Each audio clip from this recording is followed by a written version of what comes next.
Passover was such an important part of the Israelites, the Hebrews, and later the Jewish culture and tradition and religious ceremony.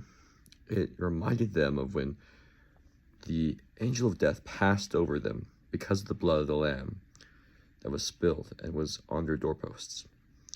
It not only was a time for reflection, but was also a time to look forward to the Lamb of God that would take away the sin of the world.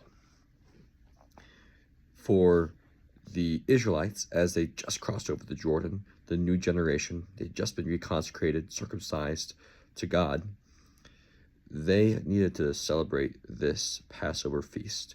One reason, I believe, is because they needed to remember how God had led them in the past, to give them hope and assurance that God will continue to lead them in the future.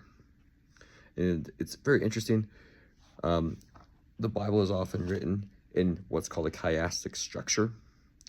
I heard one theologian, pastor, explain it like this. It's as if you have a ladder that is leaned against a mirror.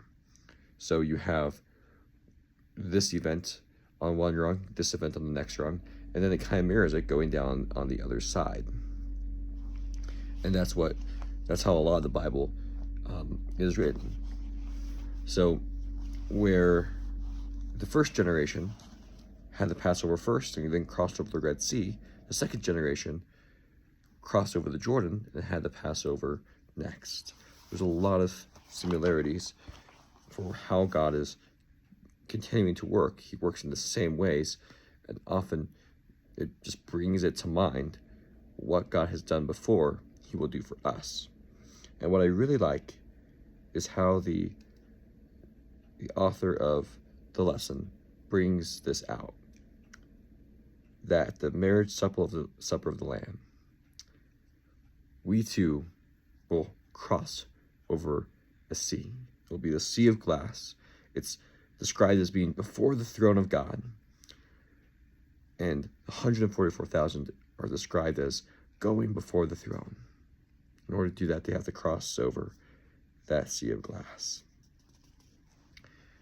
So let's think about Christ's atoning blood for us at Calvary, and claim it for us, claim it for our own, so that we can pass over from this world into heaven when Christ comes again.